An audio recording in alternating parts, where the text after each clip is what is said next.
जन जन के प्रिय, आपके भाई, आपके बेटे, आपके चहेते प्रधान पद के उम्मीदवार इब्बन भाई जी उतरे हैं मैदान में। आप सभी जनता जनार्दन के सम्मान में ग्राम पंचायत गजपुर ग्रंट से मेरी माताओं बहनों इब्बन भाई को जिताइए और अपने गजपुर ग्रंट में खुशहाली लाइए। आपके भाई, आपके बेटे, आपके चहेते इब्बन भाई। गजपुर ग्रंट की जनता सारी अब की कैली हिन तैयारी। गजपुर ग्रंट की जनता सारी अब की कैली हिन तैयारी। मिलके सोच लिहिन हो, हाँ मिलके सोच लिहिन हो, लइका बूढ़ जवनवा प्रधान इब्बन भैया जी बने।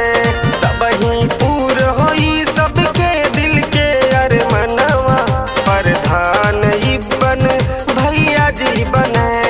पिछले कई सालों से इब्बन भाई हमेशा गरीबों के हितों की बात करते आए हैं। उनके हक की लड़ाई के लिए हमेशा खड़े रहते हैं। गरीबों की आवाज बनकर दोबारा उतरे हैं मैदान में। इस बार धोखा नहीं खाना है, किसी के चक्कर में नहीं आना है। अपना प्रधान सिर्फ इब्बन भाई को बनाना है। इब्बन भाई, इब्बन भैया बाटे गौआ किसान हो। सागरों समस्या के ये कई दे हैं निदान हो।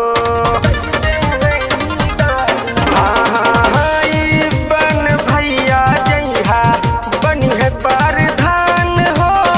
सागरों गरीब के पूरा होई अरमान हो।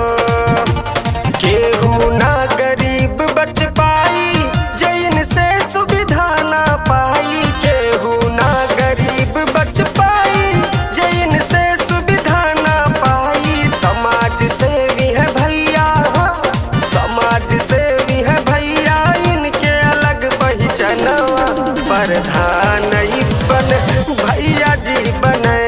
तबही पूर होई सबके दिल के अरमनवा प्रधान इब्बन भाई जी बने।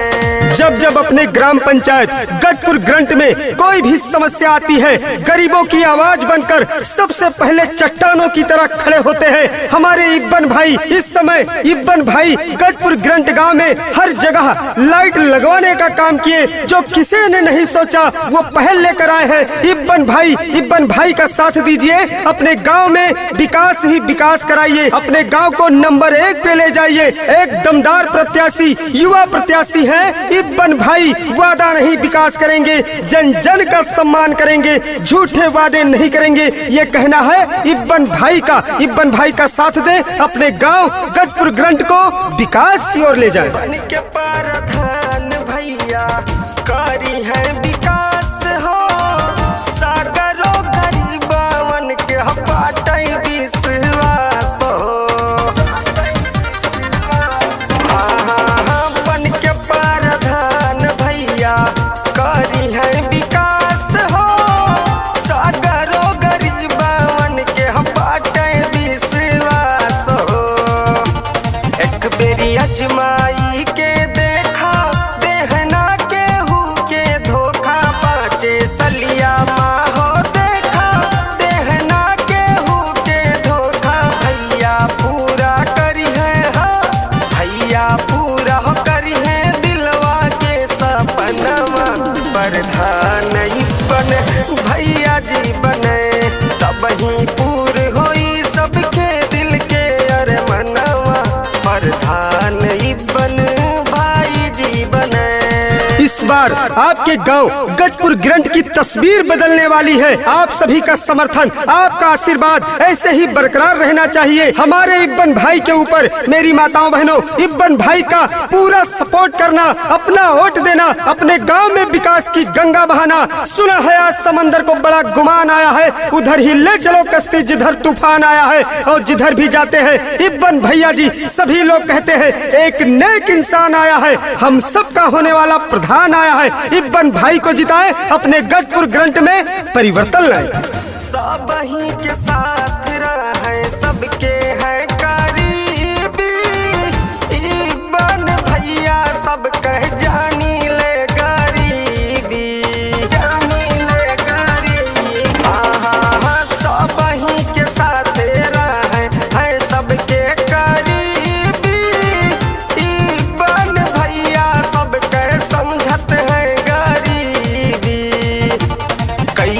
रहे हो इनके साथे, विजयी तिलक लगई है माथे। जनता रही हो इनके साथे, विजयी तिलक लगई है माथे। हर माँ बहन के भैया, हर माँ बहन के भैया करते हैं सम्मानवा।